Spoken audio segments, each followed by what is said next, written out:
Could almost play a game. Okay, welcome to One Stop Co-op Shop. Steve here with awesome people, of course. We got Bairnt and Peter today. What's up? It's good to be here, guys. I'm excited to have Peter joining us for co-op chat. Usually it's me and Steve. I don't know what this Peter guy is all about, but it's good to have him. You know what? Every once in a while I show up, just to bring some stability to this cast here. That's what it is. We definitely need that. He gets off the rails sometimes, for sure. So I actually think it's chaos that I inject, not stability, but that's okay. But yeah, welcome. We are here at a slightly different time. I know we had some comments that people wanted to see this a little bit later in the day, so we'll push it back an hour. Curious what you guys think of this new start time, so I can share some comments at Discord or below. But yeah, if you're first time joining, this is our co-op chat. We tend to cover a quick segment on cooperative news and then do a discussion topic. And this week's topic, we're kind of focusing on 3 games. And so the 3 of us will be talking about the Marvel games. Big Marvel titles being Marvel Legendary, Marvel United, and Marvel Champions. And don't say I don't do anything to prepare for these things. I actually was playing Marvel Legendary this morning just to remind myself of like how it goes, because it's been a while for me. Nice. So I did some prep work, guys. I did. I like it, Peter. Good work. Awesome. Okay, let's jump through the news real quick. So, first thing is, we'll go over some new game announcements. Well, not really new, but some game announcements. First one I'll talk about is Gargoyles Awakening. This was by Ravensburger, and it is a 2 to 5 player game. And I was kind of torn about talking about this because it's mostly cooperative. So the game has 4 chapters, I believe. 3 of them are co-op, and 1 is one versus many. And that's fine. Yeah, that's co-op. It's mostly co-op, I guess, but like, I don't understand when they mix those modes together in the game. Like, I feel like that's like, hey, cool, I bind this game for co-op or for one versus many, and then like I don't want the other one, or maybe most people don't care. I don't know. I'm glad they didn't do it like 3 scenarios and they can all be played one versus many. You know what I mean? Like that I feel like is worse than just adding and in addition, we have this other extra scenario if you want it, Right. And so this is supposed to tell the storyline of the Gargoyles, and I think you're playing as the Gargoyles up until the end where someone switches sides or something like that. I'm not exactly sure, but this one is, you can find it now a few places, but I think the official release date is August 1st. So if you're watching this podcast live, tomorrow. So, it'd be pretty cool. Is this a TV show? Yeah, you saw it? Show. Yes, I used to watch this show. It actually was voiced by almost the entire cast of Star Trek: The Next Generation. Yes. Which was pretty awesome. I think the main gargoyle was actually Riker, if I remember right. I believe boss. You might be right. And one of the people I think is voiced by Diana Troy and things like this. It was pretty funny because I didn't know this for the longest time until I kind of got older. And I was like, oh my gosh, it's all the same guys I used to watch on Star Trek. Yes, it was an old cartoon. It was a very 80s cartoon. There's the big bad guy who always got his plans thwarted by the gargoyles every single time. It was very similar to like the He-Man and G.I. Joe and all the same repetitious like stuff they would do in all the old 80s cartoons. Oh yeah, Voltron. I mean, I think it's still to this day, right? Like the bad guys don't win in any of these things.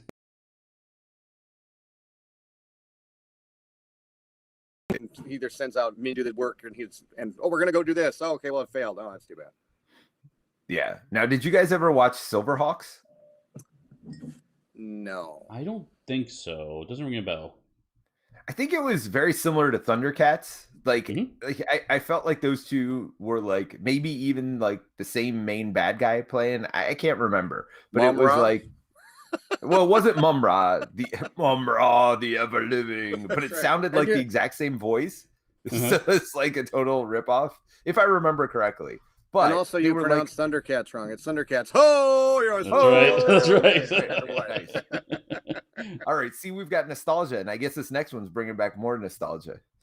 Yeah, let's jump to that one. So another game that was announced is G.I. Joe: The Deck Building Game. This is by Renegade.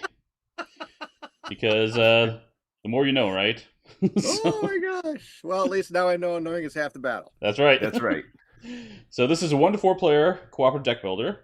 It has it is cooperative? It is cooperative. I guess that makes sense. Yeah. Yeah, you're playing as the Joes. And there are 36 unique missions in this one. And I think it's something like you have to complete a certain number of missions in each of the times you sit down and play it. It does have a lot of culling in the deck, which is kind of cool. It sounds like when you recruit a Joe, you can use them for one turn and almost like at the end just get rid of it. So that sounds kind of interesting. This is coming out in So is it going to October. play like Marvel, where you're just recruiting a bunch of different people? I'm not sure yet. I'm still need to dig into it a little bit more detail. I do know it has the river deck building mechanic, so it's not Right. like set decks. You just flip you mix. You have a deck to buy from, and you're gonna have equipment and Joes and all sorts of fun tools.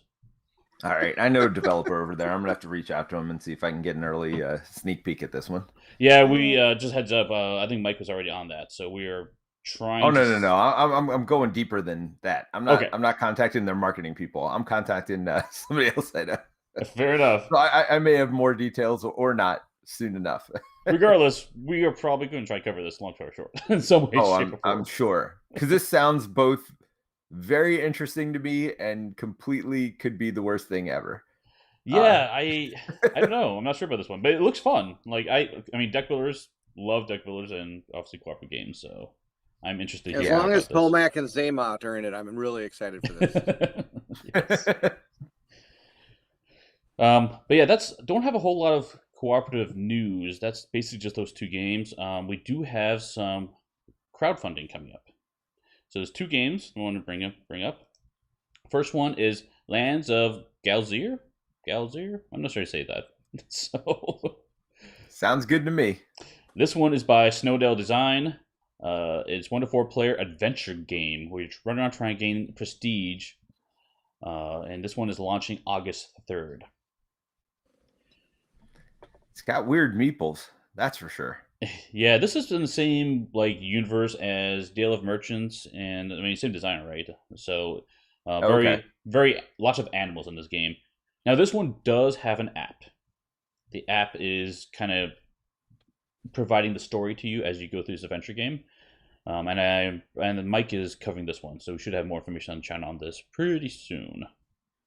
Oh, this might be one of the ones he said he really liked. He said there's a bunch of crowdfunding stuff coming up that's really good. So I wonder if this is one of those. Yeah, I think he did say he liked it. It does work competitive too. I'm not sure how that works, how this compares, but we'll be covering the cooperative, of course. So, and this one is on GameFound, so I'll have a link in the YouTube description below. I'm kind of surprised they're using meeples then if it's on GameFound. Yeah, true. It's not their core audience. I'm curious because GameFound seems to be doing well, right? Like games that go on there. Although I think they're just much better at hiding their projects that don't do well. And like you never can find them. They like bury them deep in the bowels. Where Kickstarter, you just see everything because there's just so much stuff up. Yeah. So but they do a really good job so far of getting like, hey, this is coming out soon. Hit this button, you'll get a $1 off. And when it comes out, and like, hey, sometimes in Kickstarter, I just sometimes totally space on a game, and GameFound seems to do a really good job of, hey, we noticed you really like this. Were you interested in coming back? Or hey, you back this one, you might be interested in this one. I mean, so I like that they're doing really good marketing wise when it comes to like trying to keep people on coming back to their website. The one thing they don't have, unless I'm a moron and don't know it, is I really wish they would have an app that would help me back things faster. That's a good point. I don't look at there's an app, not that I know of, but otherwise I really like the interface for GameFound. I was way better than Kickstarter. Yeah. So. Well, there you go. Maybe GameFound's the new platform. I mean, there are eyes over there, right? That's the interesting thing. Like, I mean, maybe we should do a whole one of these on GameFound coming up. Because, sure. I mean, they've got $1 million projects, you know, and multi-million-dollar projects. And so, and not just their own projects, there are other projects out there that other than Awakened Realms that are just blasting through. Yeah, definitely. And there, for example.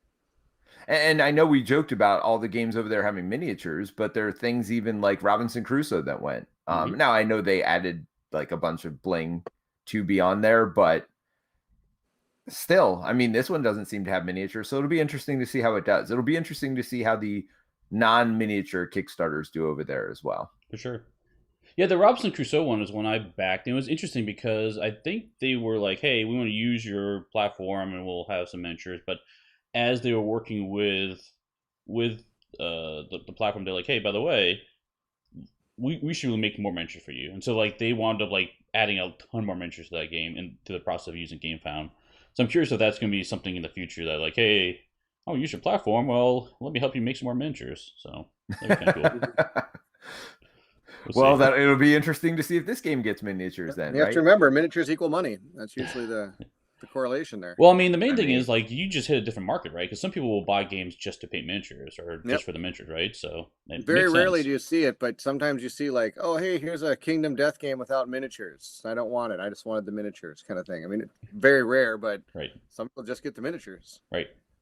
Yeah, and it's interesting because they've started separating that out. And I mean, honestly, we're looking into publishing our own games, and we're looking into this as well.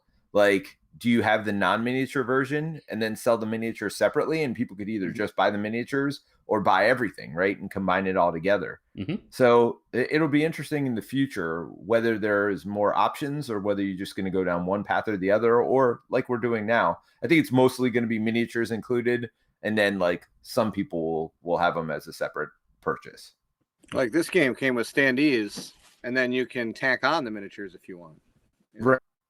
Now, Bairnt, as somebody who likes miniatures, probably more than anybody else here, your preferred method, would you prefer that they came in the game, or would you prefer to have to purchase them separately, but give you the option to have them or not? That's a great question. I think I'm okay with either one. I think if it came with a standees and then I'd pay extra for miniatures, then I'm paying for that cardboard I don't need, but because I'll probably always use the miniature. But I don't know how much that cardboard is to put in that box. So that's really about the only thing that would make me really change my mind. I know it opens it up to so many more, because even though you have a great looking miniatures, there's always that group out there. It's like, why can't I just get a standee version of this? Right. And Mike's one of those people. Oh yeah, honestly, Mike is he likes. Because he's not going to paint the miniatures when it comes to this kind of thing. He's like fans. He's like, I'm going to play a game with miniatures. Let's keep using the same like squid miniature from like a different game that'll represent this guy. I'm like, how are you doing that? It's killing me. Well, and for Gloomhaven, which doesn't even have miniatures, he used the same standees for all the different villains. So even when they have standees, he can't be bothered to like, get the right stuff, which is so funny because he's this like theater guy, this storytelling guy, and then he like totally like goes away from the kills visuals. Me, man. Just kills me. I am all about table presence and theme on a table, and he's just like, oh, mechanics and rules, and wants to see how the game plays more than how it looks, which Warrant is basically, if you have a good looking game, doesn't mean it's a good game. True. Of course, yeah. No, we've seen plenty of examples of that in the past. That is for sure. Yeah. Sorry, we're on a tangent. Steve, what else you got for us? We got a game that's been on my radar for literal years. I heard about this a long time ago. Madara Act 2? No. This was... I don't know when this was announced. It probably was around Madara time. I don't know. It's been forever. But yes, this is Arydia, The Paths We Dare Tread. This is... What's that? I heard somebody else talking about this the other day, and I've never heard about it. Yeah, this was one he's been working on for years, and I was following it for a while there, and then it's like, oh yeah, this is coming out, and it's like long pause, months pass, like, well, still coming, then I'll suddenly like, hey, by the way, this is happening. But this is a 1 to 4 player green legacy game, so adventure game. This is like the other one. These are both adventure games, apparently, which is kind of cool. But this one is a green legacy, meaning that it's got some persistence, but green meaning that you don't destroy anything. You can totally reset and go on from there. And this one's supposed to have an open world environment where you can choose to whatever region you go to. It's going to have different interactions at different region you visit. It is Sounds like I'm back in that. Yeah, this was by Far Off Games, and it is 1 to 4 players and launches August 1st. So yeah, Victor Von Doom, Arydia. That's who I saw this from. So Victor Jeremy Von Howard. Excited. Yeah, well, Howard and I have been talking about this for years. Yeah, so this is one that so this is the same people that did Zaya. This is like a fantasy Zaya, I guess. Correct. They still got that D20 in there. They love that thing. That's the bane of my existence. Yes.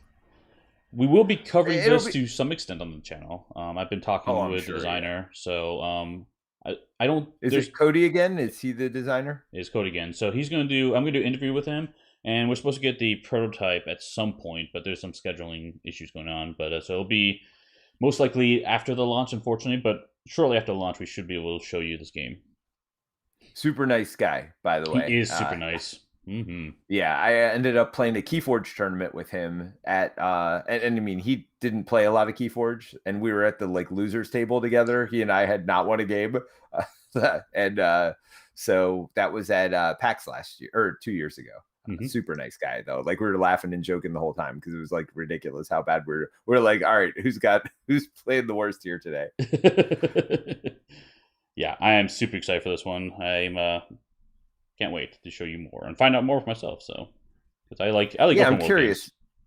I don't like that's the interesting thing, right? Like I ended up playing Xayah, and I liked a lot of the mechanics in the game, but the fact that it was open world and like anything could happen.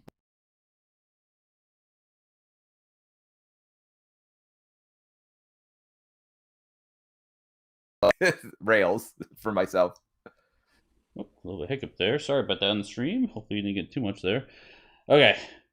Cool. That is all the news we have to cover today. Let's get into the chat. So, what are we talking about today? We're talking about Marvel. We're talking about superheroes. Superheroes. All the supers. So, I feel like there's a big trend on superhero games, and I figured, let's talk about the big three for Marvel specifically. So, that is Marvel Champions, Marvel Legendary, Marvel United. And so I've got some talking points we can discuss on this, but I'm just going to keep this pretty open. And anyone watching live, feel free to chime in your own thoughts and opinions on this stuff. So we'll have fun here. Yeah, we love to hear from you guys. It almost helps guide us a little bit. It does. Well, Victor Von Doom's here. He says, Arydia, I'm super excited for this too. Hope they pull it off. Yep. Yeah, and that, I mean, it's so funny. We always say that, right? It's like, yeah, this game looks super good. I hope it is. Like, I hope they do it right. Okay, so yeah, let's jump into let's talk about maybe the setup of the game a little bit. No Marvel Battle World from Bairnt. I don't know what you're talking about there, Bairnt. Marvel Battle World? I think you might have to send me a link. And there's also Marvel. What's the Marvel Crisis Protocol? Yes, Crisis Protocol. Well, Crisis is not those miniatures. That was a lot of fun. Those are good miniatures. Those are fun miniatures to paint, and the game isn't too bad. The problem is the only person I have to play is my 11-year-old, who is more interested in smashing my superheroes than actually going for the objectives. So still working for him to understand what you do in the game. But that one's competitive though. Oh yeah, only competitive. Yeah, absolutely. Yeah. So I think we're focused on the co-op one. So if Marvel Battle World's co-op, let me know, Brand. He says it's a collectible minis game for kiddos by Funko. By Funko. Okay. Oh, gotcha.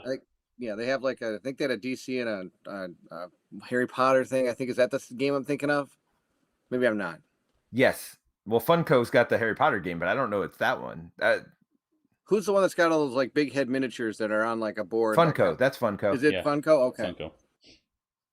So Victor Von Doom says, my personal favorite is Champions, but my wife prefers Legendary, and it's really easy to teach. Battle World is a super simple game. My daughter loves it. So that's cool. I'm going to have to look into that one. Yeah, I don't know Battle World. I have to look into it too. And Brant says, Protocol is very good, really gaining popularity at our store. Awesome. Yeah, the miniatures in that game look amazing. Oh, good. Yeah, I'm too close to the edge of buying that one. And I have so many miniatures games that I never play because I'm the same way as Bairnt. Like, I buy them, I put it together, I read the rules, I play it maybe once, and then I forget the rules and don't play for 6 months, and then I don't feel like learning the rules again. And so it's just it's a terrible cycle with me in miniatures games. But speaking of other games, Marvel games, I know Bairnt and I, we play a lot of HeroClix too. We don't play it anymore. At least you don't, I assume, right? You stopped playing that game? Bairnt's gone, man. Is he just gone? Left. He's like, I'm out. Oh, he left. Oh, no. He'll be back. He'll be back, I'm sure. But I'm looking at an empty chair over here. Brent says, Peter, buy Protocol when you come visit. So yeah, see, I want to show off my miniatures because I love to. This is my Venom. He's all set to go. Awesome. Like I said, these miniatures are really cool and they're really fun to paint. You got MODOK. He's all set to go. He's nice. You did an awesome job painting. And then I got the big guy Hulk. This was these two MODOK and him don't come in the thing. Neither Venom. Those are the three my kid wanted. But then I get the ones that come in the pack are stuff like Dr. Octopus. He comes in. But I just love the sculpts of these things. Yeah, Captain America. I know people have probably seen him throwing the shield. I mean, it looks really cool how they got that shield. Here's what I got to do. I got to buy games and give them to Bairnt to paint for me, or like, really pay him neat. to paint for me. And then like, I'll definitely get him to the table. I have to admit, this was actually the first thing I did actually when I had to go into, what do you call it? Quarantine, because everything shut down. I was like, I'm going to be with my kid. He wanted to play Crisis Protocol. I'm going to build all my miniatures and paint them and just start going that. And every day I worked out a little bit on that and we play a little bit. So it's kind of cool. Yeah, Bairnt, cool. I missed you left, but I mentioned that. Uh-oh. Steve froze up. He's out. No, there he is. Sorry, what'd you say, Steve? You should play HeroClix. I play HeroClix. There's 1, 2, 3 boxes about this big full of HeroClix tackle boxes that have tons and tons of HeroClix. I got a box down here of all the old ones. Victor Von I think what we're saying is there's lots and lots of Marvel games. Because there was Dice Masters too, right? Like, yes, I played that. Yes, there is. But now, of course, you have to remember all the ones we just spoke about: Protocol, HeroClix, Diceborn Hero, or not Diceborn Heroes, but the Dice one. That's all competitive. So we're trying to focus more like on the cooperative, and there's not a ton of them out there. And the big three, like Steve says, is the Champions, United, and the Legendary, which we have all played to at least some extent, some more than others based on our preferences. And I think we're here to kind of not sway people, but at least give people an idea of what we think about all three of these. Well, and I think they're for very different audiences as well. Mm-hmm. So I don't think you have to pick one over the other. No, I actually have all three of these in my collection, and I'm happy to have all three of them in my collection. Mm-hmm. I'm the same way. Yeah. Yeah. I was actually asking my wife about this last night. Like, hey, which of these Marvel games is your favorite? And her response was like, you know what? I don't think I could pick, because she says that they fit different niches, right? Or different moods you have. So which I absolutely. So let's jump into it a little bit more. I kind of want to talk about a few topics. Like, let's talk about complexity of these games, because that's probably a big one people want to talk about. Well, it's no choice on this one, right? There's only one that's super complex. The other two are pretty straightforward. I don't know about that. I kind of disagree. I think there's one that's super simple for sure. And that's United, right? That's United. United is very simple. It's very easy to bring to the table. It's very easy to teach. There's not a lot going on, and it's quick and easy to do. The other two, I think, are both complex in different ways. Correct. You could have a very simplistic Marvel Champions game by just opening the pack and playing, and just picking the starting villain, and that's how I have to bring that to the table. I don't have players that are going to build decks. I don't have players that want to build decks. They just want to sit down and play. Like my son, for example, if I said, okay, we're going to build a Spider-Man deck, and he's going to be, which one do you want to go with? Do you want to go with Justice, or do you want to go with like Leadership? And he's like, just give me the deck, Dad. Okay, here you go. Because he doesn't obviously combos and not looking for the real meat of the game when it comes to building that deck. And it's kind of, which is a lot of the game. It's just like I've kind of come to realize that a lot of the living card games, when you get that pool, that is part of the game, is figuring out how you're going to beat that next mission, or how you're going to beat the boss. Like off camera just a little while ago, I asked Peter how Hulk went, and Peter's like, I actually built him totally bad to play the one villain we decided to put on the table. So you have to kind of cater to what you're playing, and I think that's part of the complexity. Where Legendary, the complexity is it's a totally different form of complexity. It's figuring out what to have in where, who gets what, things like that. I mean, I know Steve has a lot more idea. I just played Legendary a few times with him this weekend, and it was such a blast to see all these neat little things going on and all the things they've added over the years that I would have never really thought of.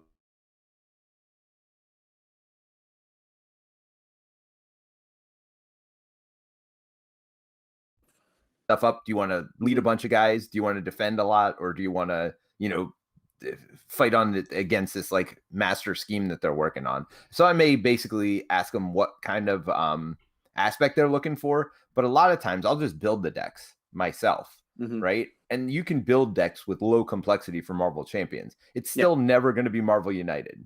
And Legendary, I guess I just haven't seen the complexity. I've only got a few of the expansions. So for me, it's one of the more straightforward deck building games, especially when you even compare it to something in its own family, which are the legendary encounter games, which every strike against you is different. And all this stuff is face down and you've got to figure out what it is by flipping it up and doing other things.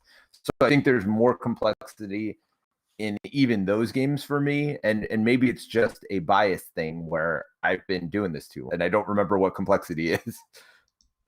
Right. I know that Steve has played the most Marvel Legendary of anybody on the One Stop Co-op. Of course. Sure. 200 plays of anybody in the planet. No, not that many. Yeah, so Marvel Legendary, it like the base game is very straightforward and simple, and it's pretty much a standard deck builder. But over the years, it's gotten super complex, and it suffers for like one of the cons for it is I use the word keyword death, because there's so many mechanics in the game, so many different interactions.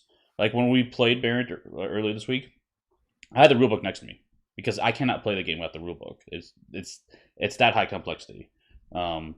From the rule standpoint, and then just all the interactions, what you do to it. So for me, because of that reason, I would like, depending on what complexity you're talking about, I actually rank Legendary the highest complexity of all these games, which is not something I would have thought of coming into this, but as I thought about this more and more, there's just so many different interactions and different resources you have to manage in the game.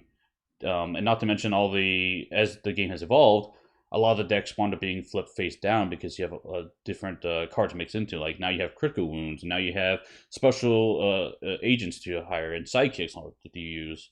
So yeah, that one. Well, maybe the thing with Legendary then is it's got the biggest range of complexity. I think Marvel Champions is never not going to be a little bit complex, and I think Marvel United's never going to be the most brain burning game. I think Marvel Legendary then, because I mean, base game is super straightforward, as you've said. Yes. And the complexity comes as you add more stuff.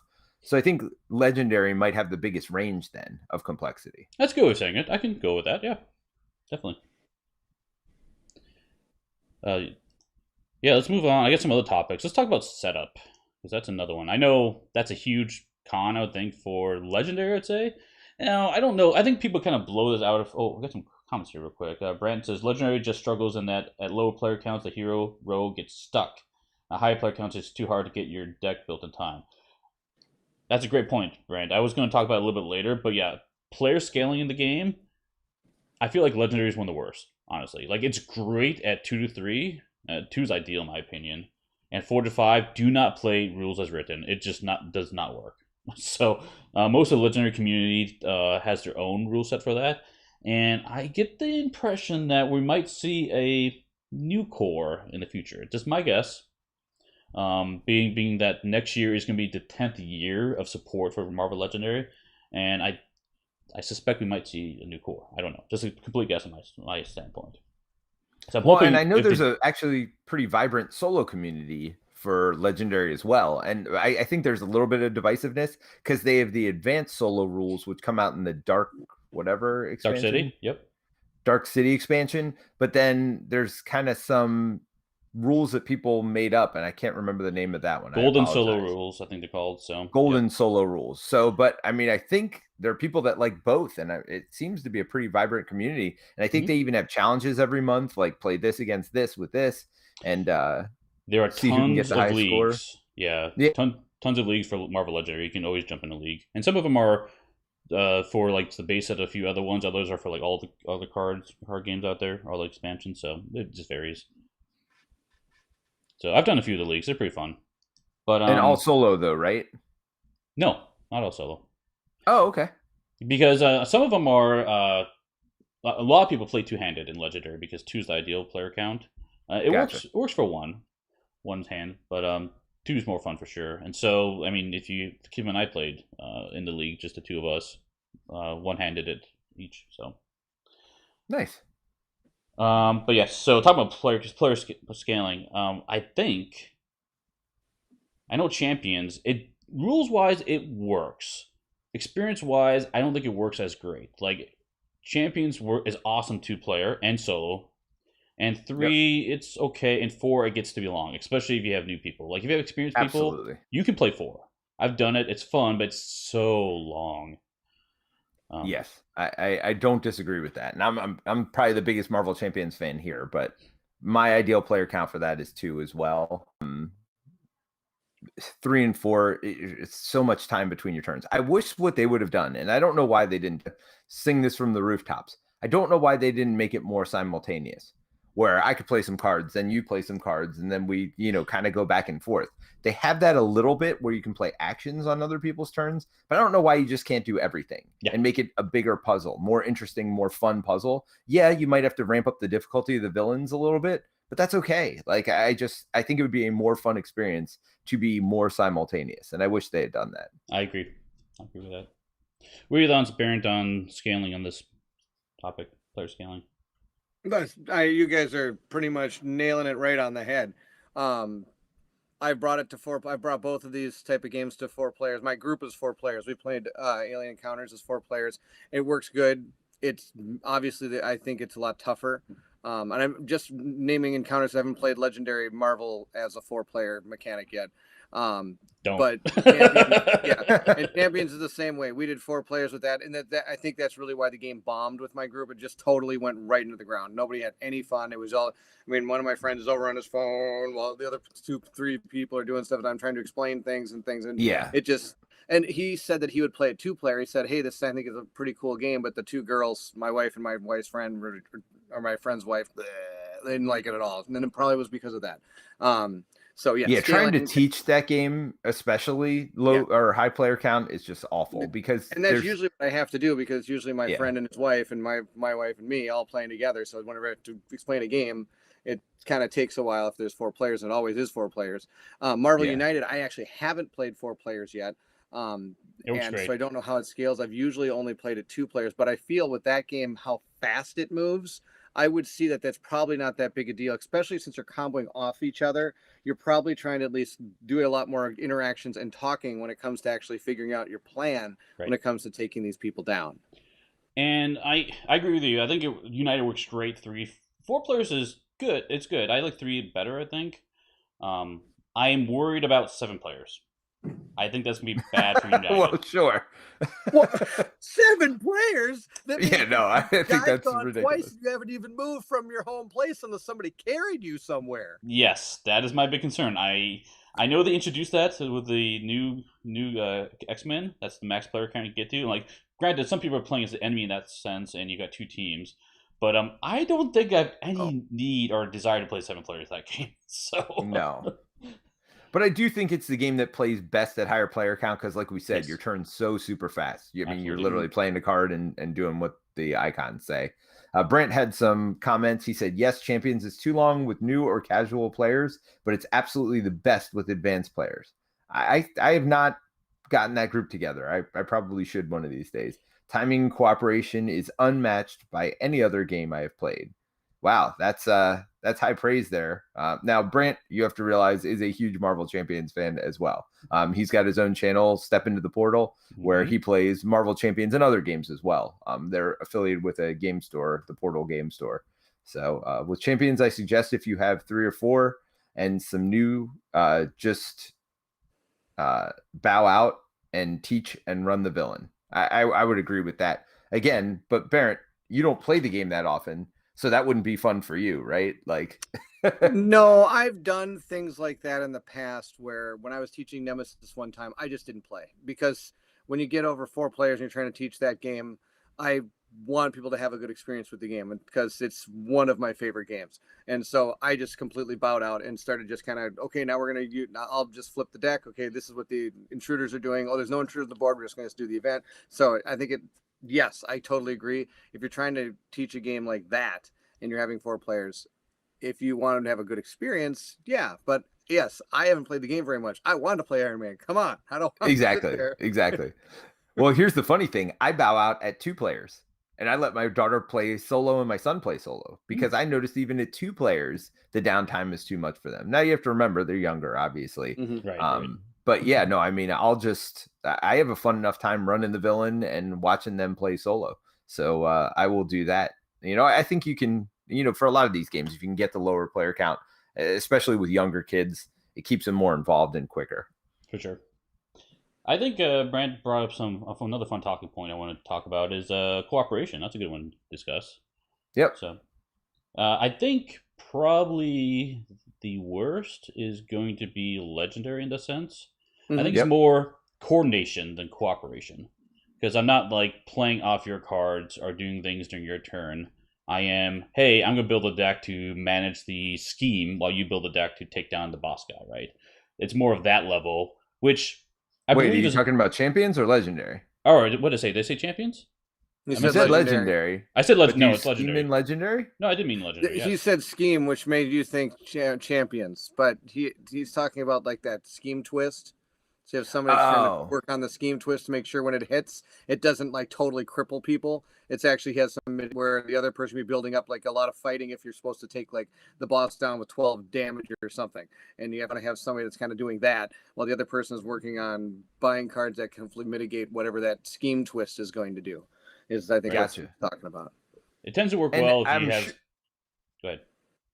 Oh, I was gonna say, I'm sure they've added in the coordinate cards, which they have in the Legendary Encounters games. They just recently did that. Just now, after all these years, because Legendary Encounters has been around forever. Spider-Man Homecoming. Spider-Man Homecoming did it. Just recently had, and which is great. It's not that recent. It's kind of old now, but yes. Well, I mean, in the grand scheme of things, it was still probably a little bit. That's true. I mean, compared to what's out there. That's correct. It's a good mechanic. It should have been in. I mean, obviously, it hadn't been. Again, I know another one we're probably going to talk about is balance. We haven't gotten to that one, but to balance legendary, I wonder if they were trying to figure out before they could stick this in how much that could ruin certain like groups of things you're buying from the river. Certain heroes, like okay, say I got Wolverine out there. Well, if you start coordinating with the guy with Wolverine, he can start buying super cards way faster than they would have anticipated being able to buy them, and something he could have ramped up super fast. I mean, I'm just throwing out words. They're not like and let me explain what coordinate is. So coordinate lets you play a card on somebody else's turn. They get the benefit of that card, and you don't get penalized because you get to draw another card right back up. So it doesn't slow your deck down. In fact, it speeds your deck up a little bit and lets you play on other people's turns to let them do more powerful things. So I do think that helps with cooperation. But yeah, I never thought about the balance aspect of things also. Yeah, so I definitely think Legendary is the worst on that one. I think Champions does a good job. You still do a lot of coordination, but you can play cards off other people. And definitely help with the combat, right? Hey, I need help taking out this guy. Can you engage him, deal with him, or whatever? Or can you help? Can you take care of this minion so I can attack the boss because he's guarding the boss? Like that kind of thing. Absolutely. Or hey, sometimes it's the opposite, right? Can you deal with the scheme this turn or whatever? Can you help me take care of this side scheme? Because if not, we're in trouble. Yeah. Right. So sometimes it's like, oh, I can't do this thing, even though I'm technically the better person at it. Like I'm gonna need some help this turn with it. Or you just be Doctor Strange and you can just do both at the same time. True. I mean, even Avengers Mansion, right? Hey, I've got this card draw. I don't really need it. Who needs it, right? So that's some fun things you can do.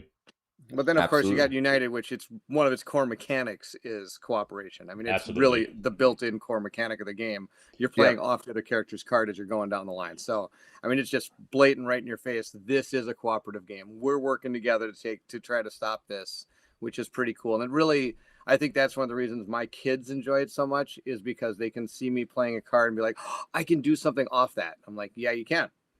Go rock that guy. Yeah, sometimes you're not even playing cards for yourself there. You're obviously going to get the benefits of it, but you're really like trying to set up the next person. We're in trouble. This happens. You're the closest one. I'm going to set you up to help take care of that. Absolutely. Yeah. You can't get away from the cooperation united. I think that's, like you said, Bairnt, one of the strongest aspects of that game. Absolutely. So Brant has a couple comments here. Cooperation Champions takes a few plays to get down, so lost people avoid it for a few games. I'm not sure what he means by lost people. Most people. Got it. Yeah, there he is. He corrected it. Yeah, that's true because it takes a while to like grok the game to get the cooperative. I agree with that. And then United does it really well. It's part of the game, but it gets less interesting and limited as the game comes to a close. Yeah. I don't know about that. Well, I do. What I think is I think what the point he's going for is you have all these things you're trying to accomplish in Marvel United, but in the end, most of the time you're taking down the bad guys. So near the end, it's really just I'm gonna play fight to try to get this guy, or move to try to get that guy. Like it's, Yeah. near the end, all you're doing is moving and fighting. There's not really like I'm gonna try to rescue this guy and get you set up over here so you can try to rescue that guy or take down these like minor minions or whatever. I forget what they're called. Villains? Are they? No, not villains. What are Henchmen. Thank you, Yes, henchmen. henchmen. And But that's so true I for think all that's these kind of- games, right? I mean, all of them you gotta kill the boss to win, right? Right. I just think when he's talking about the cooperation, there is a lot of it, but it slows down the amount of what you're trying to do with each other instead of talking about like, oh, hey, should we do this? Hey, should we do that? Let's try to do this. I think by the end, you're just moving and fighting, which, like you're saying, I think in Champions, it kind of gets to that point too. Hey, we've really nailed down this. There's not much going on here. Our decks are powered up enough. Let's just slam this boss and take him out. I think Well, that's the nice part about Champions, I think, for me is that's usually 1 or 2 turns, right? It's when to flip the switch. It's almost like a deck builder in that way, where it's like I'm building my deck, building my deck, building my deck. There's no deck building in Champions, but a lot of times it's I'm building up, I'm fighting off, I'm fighting off, I'm fighting off. Oh, wait a minute. Let's go take down the villain now. And that then you just do it or don't do it real quick. I think Legendary sometimes with its randomness has the most unique chance of that. I mean, you could have a hand where like, I got 14 attack. Boom, we're gonna hit that boss. Right. Next hand, I'm gonna get him next turn. I got 8 buying. Right. Guess I'm not hitting the boss this turn. What are you doing? I got 12 buying. Okay, well, at least we get a good card. Right.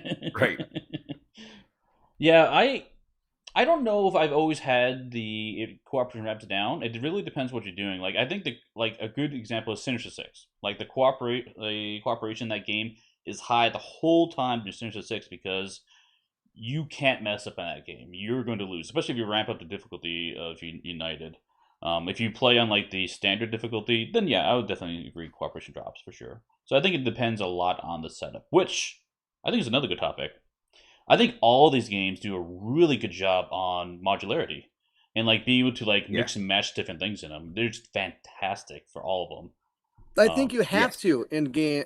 You have to have that. It's Marvel. There's hundreds of heroes. There's hundreds of villains. You have to be able to have and even in comics, Spider-Man is not always fighting Green Goblin. I mean, he is going after all these different people, not only in the Spider Universe, he joins the Fantastic Four, and they're fighting Galactus or something. They're fighting all different people, almost all, they're cross comics. I mean, Wolverine joins the Avengers. I mean, you've got and all the, so it's just, you have to have that. That is like one of the themes of Marvel is being able to have all these cool superheroes fighting against all these cool villains. Absolutely. But I will say it comes with a price. Well, and so that does, is all of it does. That right? is the price, right? Or that, and honestly, balance too. I'd say, right? Sure. Because you can have, I think, one of them. Yeah, the price, and then I mean, you can have a setup that is just super hard or super easy, depending on what combination of characters and stuff you have. And I think that's true of all these games. And last night I proved it. And we still ended up winning, but we played against one of the easier villains in the game. And I was playing with one of the worst heroes in the game, to be fair. I'm like, oh, this should work out. But then I totally, as Bairnt was pointing out earlier, I built my deck in such a way where it didn't work against that villain. So I had 6 almost dead cards in my deck at that point. Now, the nice part is in Champions, I just used them as resources the whole time. But I definitely didn't think about the villain I was going in against. And I think in any of these games, you can have that mistake, right? It's like, oh, I messed up. I shouldn't have taken this hero against this villain. The nice part of something like United, it up and played again in like 5 minutes. So, yeah, exactly. That's actually something are usually pretty. I mean, if you've got everything you're ready to do, if it goes badly, the reset button is not tough. It's not like pulling tiles off a board or putting miniatures somewhere or having to put characters back, taking off token. No, it's a really quick system, all 3 of them, to get back and running again. Of course, if you're changing up things, then it's going to take a little bit of time. But if you're like, hey, let's go best 2 out of 3, a little bit easier to do with all 3 of these systems. Absolutely. And even like I said with Champions, though, it's not like I had to rebuild a whole deck last night. I could have just pulled in 6 new cards, and you're pulling them in packs of 3. So really, you're removing 2 packs of 3 and adding in 2 packs of 3 normally. So it's not like it would have taken that long to even do that, right? Is that the max you can get? Is that 3 per 3 of a card is the most you can put in a deck? Right. I mean, you only have 40 card decks. right? So I'm kind of it's surprised not it's 3. I thought it'd be 2, but that's just. I haven't looked at Champions in a while. If you haven't noticed, I haven't actually played a little bit, or even tried deck building in a while.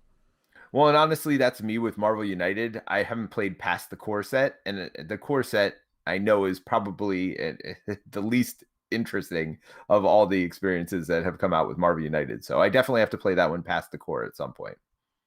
Yeah, I agree. That's true for. Well, I won't say that's true. I think the core set of Champions did a good job, but I think the core set of Legendary and United were okay and lacking. I would say. Like, I think the core of United was okay in that, like, hey, here's some examples of what can be done, but not really showing the whole design space. And Legendary was poor, I would say, honestly, the core experience, because like it was easy. You hit the bad guy and you got something good out of it. Like, okay. Well, they didn't design it to be a cooperative game, right? That was really designed to be a competitive game. Correct. Where whoever got the most points at the end. I mean, all the cards have points on them, right? So like it was definitely not meant to. You weren't supposed to lose. You're supposed to win, and who did the most damage or whoever did whatever the best, was the best hero, but you're not even a hero. So I don't, but yes. So Brent does have a comment. Modularity is what makes the theme come through for these games. I agree with that. Definitely. Marvel is all about that. And Bairnt said that eloquently as well. I do find it interesting that these are kind of, I consider, the big 3 Marvel cooperative games, but only one of them has a sense of positioning and movement around the board, and I feel like that's missing. I feel like we need like a really good tactical positioning cooperative Marvel game still coming out. Not saying that United doesn't have some tactical movement in it, but it's pretty high resolution. Like, I don't know. That's kind of what I see coming out in the future. Like, they can make a game kind of like Wild Ascent, but with Marvel and characters, and you're like 3 different minions are coming, villains are coming out with like a mastermind type guy as well, like Magneto, Toad, and I don't know who else, a couple other guys, versus like your 4 X-Men, and your 4 X-Men get more powerful, and are fighting bigger. Like, here comes Namor, you got to take him out, or you never know where you're gonna be fighting. But I just think, because I mean, actually, if you haven't noticed, I've been playing a lot of Wild Ascent lately, which, by the way, I've been really enjoying it. Actually, Colin and I played it yesterday, or a couple days ago, and we both really enjoyed it. We started the actual campaign in the box, and we've really had a good time. So I that's why I just mentioned that game as a way of. Like, Bairnt and I'll have to fight on that one later. Oh, I know. I know you and I famously called that game unplayable. So yeah, you and Mike both didn't like this game at all, and I've had a really good time playing it and recording it. It's been a lot of fun. But nice. That's another topic for another chit chat on the co-op chat. I wouldn't mind. I think there's one more topic I want to talk about. We've been going for a while, so maybe this will be the last one. But I kind of want to talk about balance in the game. Yeah. Because I think it's an important one. I think we've kind of touched on it a little bit as we've been talking here. First off, balance issues when it comes to like multiple players versus adding in things, and how to really keep that balance. I think as a designer, I don't even know how they do it sometimes. Just like, how would you even be able to deal with this? I mean, I know like games like Magic the Gathering, they just started going, okay, well, the way we're going to deal with balance is the only sets that are in this right now are the first 3, or the 3 like most recent sets. That's it. Anything else done. So they can like always keep some, like they can always not have to worry about Black Lotus come flying back in. But there's not enough yet in any of this to really say like, oh, well, we just don't use those cards. I mean, they don't have like a ban list. They don't have. So as a designer, I think it'd be rough. I bet Peter's designed a lot of stuff that helps with balance. Balance is hard. Yeah, it is. And here's the hardest part is your playtesters tend to be the ones that have played the game the most. And so you tend to think things are easier than they actually are. You're like, oh, this is pretty straightforward. A game we're designing right now, we just put it out to playtesters. And, the first scenario we meant to be super easy. You just get through it. It's kind of almost a tutorial. And people were losing to it. We're like, wait, what? Like, we didn't think you're going to lose to this scenario the way it's designed. So because you've played it so much, and then that becomes a problem with playtesters too, right? If you have great playtesters, and I'm sure the people playing Marvel Legendary and Marvel Champions who are playtesting it have played the game hundreds and hundreds of times. Mm-hmm. Well, their experience with that game is going to be very different than somebody who picks it up for the first time. So you have to keep infusing your pool of playtesters with newer players, at least if that's your goal, is to make your expansions friendly to new players. Right. Yeah, and balance gets really hard too when you have all this modularity. It makes it just way more difficult because, like in Legendary, you have the United. You've got the locations to worry about. You've got the heroes themselves, and then you have the villain as your main. Oh, and challenges. So you've got like 4 levers pull there. I don't know how to make it modular. And then champions, what you got? The heroes, you got the boss, and you got modular decks. And then you got the boss. modulars. Right. Yep. Right.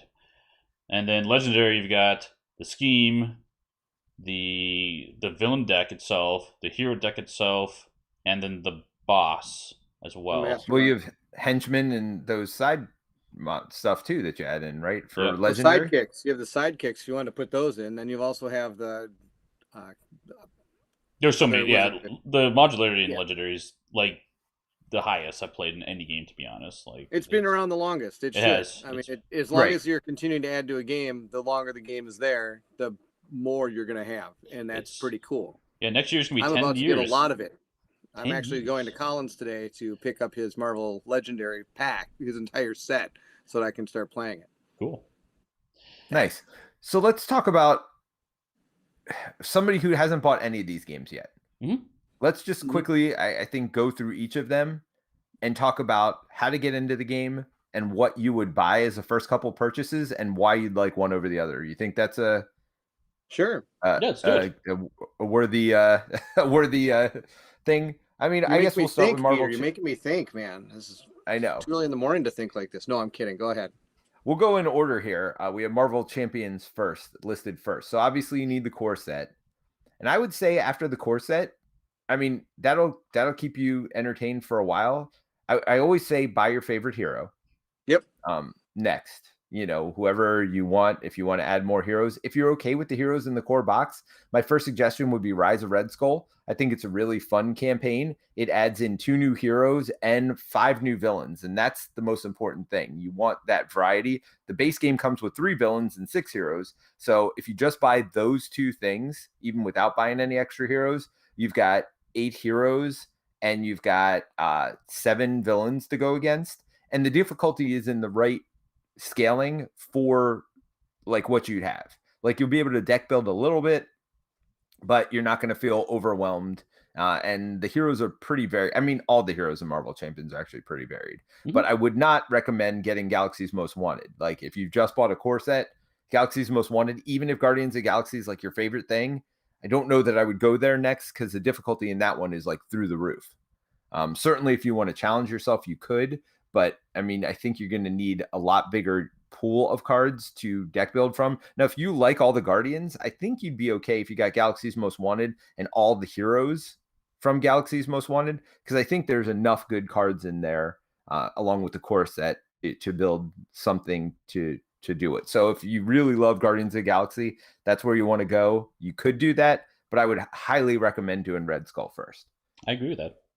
Definitely. And I will make a comment really too need about the villains. What's up? Like the modular villains, Goblin's good. It's fun. And Wrecking Crew, I don't think you need Wrecking Crew at all. Steve, you even said you didn't buy Wrecking Crew. It's a fun villain to go against, but it doesn't have anything you're going to add to anything else. And it's a different challenge, but I think there's enough villain variety now that you don't need Wrecking Crew. So Bairnt has a comment. He says, Green Goblin villain pack is really good. 2 villain counters and a variety of modules. I think so. Though I don't like the first scenario in the Green Goblin pack. I had to house rule that to make it fun. But other than that, the second one's really, really fun.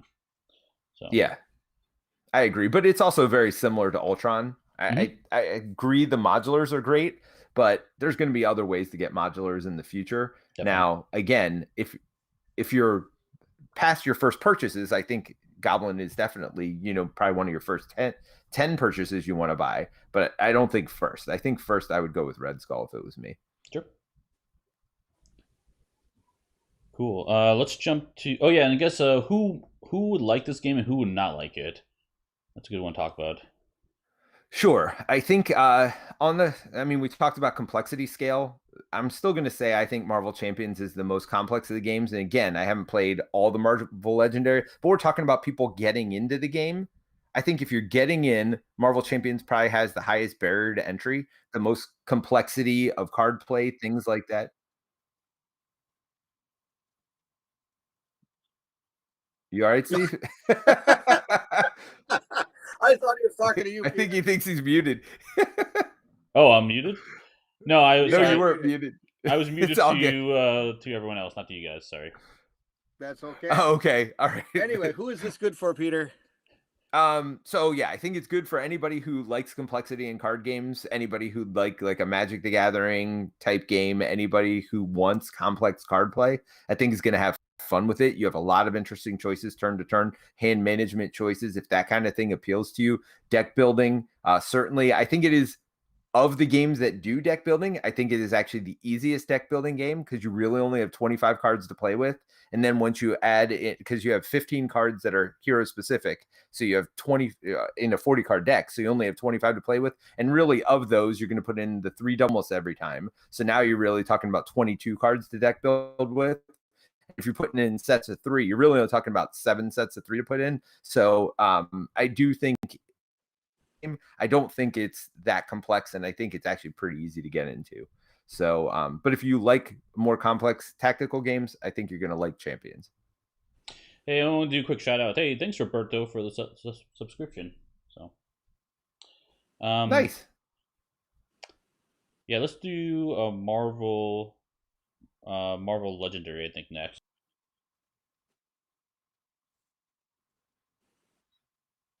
All right, Bairnt, you've been playing this one lately. You wanna take the lead on it? Oh, sure. There's some really cool things that have been going on in Marvel Legendary since it's since it started. Great. Almost stumbled over my own first 2 words. That was fantastic. Since it started. And actually, I was looking into really starting a collection of this. And so I was turning towards what kind of mechanics and what kind of things would be cool to have when you're starting out. You need the core, obviously, I think that's the deal. Yep. Then I kind of thought that Dark City would actually be a way to go because it actually adds in some ways of playing the game that isn't just the straight base way of playing. And then to me, it really looked like just kind of finding heroes that you'd like to have. Now, remember, this is a different game from Champions. It's not your Spider-Man. You're actually, from the way I feel, I always feel like I'm like Professor X sitting in the mansion, like, and I have my X-Men out going against like this mastermind, and I'm kind of building a deck of superheroes against this, or I am the entire Fantastic Four. So it is a different way of thinking of how to play a game. And so to me, that would be kind of the way to go. I just kind of find some heroes I really like, or if there's an expansion that brings a mechanic I like say like sidekicks, picking up something like that. But really, I think getting different ways of playing the game and the core set is really the way to start with this thing. Who would like this game? If you like Alien Legendary Encounters, you might like this game. It's the same company. So and very similar really, system. Very super similar. And or if you just like core deck builders in general. I mean, this was really what these are the kind of deck builders we grew up with, is this type of system. You have a river system where you're picking up cards and building the deck to like try to do something, but of course it's random what comes out. So there's if you like that kind of like, oh, what's going to happen next? And you got this villains coming out to this villain deck that you got to stop. I enjoyed it, but playing with Steve the last few days has been a blast, and he's convinced me that I need to have this in my collection because I'm a huge superhero fan. I think I have all the other superhero games. Why don't I have this one? I didn't have this one is there was so much, and I didn't know where to start and what to do. So finding heroes you like. Yeah, there is. Heroes you like, mechanics you may think are interesting, and a core box would probably be really what you need to start with and have fun with. And then just kind of move from there. Yeah, I would lean towards getting some of the later expansions too in general. Not because, one, they're easy to find, but they also had some, like, it's the complexity of the game and the new things they're adding to the game it just continues to grow, right? But yeah, Dark City's a good one. But you have to kind of watch out for that too, Steve. If you're buying like some of the newer expansions, they might have keywords that were brought up in like 2 years ago or something, and you're like, I don't know that mechanic. You have to look it up because you don't have the rule book for that. That's not true. They repeat the keywords. Oh, do they? Okay, yep. I didn't know that. Their updated rule books keep adding all the keywords. Exactly. Oh, okay. Well then, yeah. Like I said, listen to Steve, not me. So Steve, you've probably played the most legendary of all of us, though. Do you agree with Dark City as the first expansion, and then kind of you said buy the newer stuff? Yeah, I think X-Men's a really popular one. It's really hard to find now, unfortunately, because that one added epic masterminds, where you flip them over and they get even more powerful. And it added the horrors, they called, and those are basically challenge upgrades as well. So that's a really popular one. But similar to honestly all these games, if there's a hero you like, honestly just go buy that set with the hero in it because you're gonna have a blast with it. The heroes tend to be fairly thematic in these games. I'd say they tend to be more thematic in Champions because you have more to work with in that game set. But they do a good job in, I would say, in all of them for the design space, I'd say. Yeah. All right. Well, how about United, Steve? United. So this one, I have lots to say about this, and if you want to know what to buy and what you may like and dislike on this, I have a whole video covering all the first campaign content and our expectations for the second campaign content. So you can check it out on this channel. But to give us a highlight. What's the first thing to get? Yeah, obviously the core, like before, right? Then I would focus on, if you can get it, Sinister 6 is the first one I'd recommend. Okay. And I say that with a caveat. It is incredibly difficult. So if you don't want a huge challenge, I would avoid that. But the reason I say it because it comes with 6 villains, and that provides a ton of replayability because you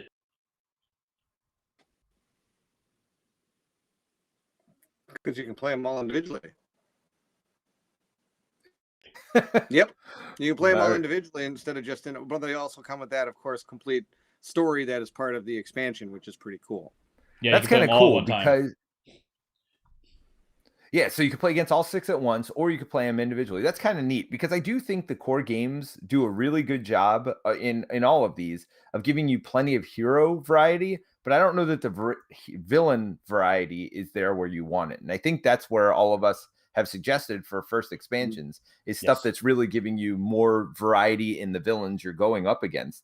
Because, you know, that I think is the first thing that differentiates the game, one game from another, so you don't feel like you're playing the same game over and over. Definitely. And that makes sense from a design standpoint, because you don't want to have somebody, okay, here's your 4 heroes and your 6 villains. You're like, but I don't like these 4 heroes, or I want to play with somebody different. I mean, sure, and when I first played the core box, I don't mind going against Red Skull a couple times in Champions, because why not? It'll be kind of fun. Or not in United, because I'm going to try these other heroes out. This is kind of cool. Or in Champions, I don't mind going against who's the easy one? Rhino and Claw. Thank you. Going against Rhino over and over again, because sure, I'll see the cards over and over, but I get to see how these characters play, which is, I think, what they're going for, of course, in a core box. And then, if, like you said, now I've gotten sick of that villain, jump to something else. And now I'm sick of these 6 heroes. I want to find somebody that's awesome that I really like to play.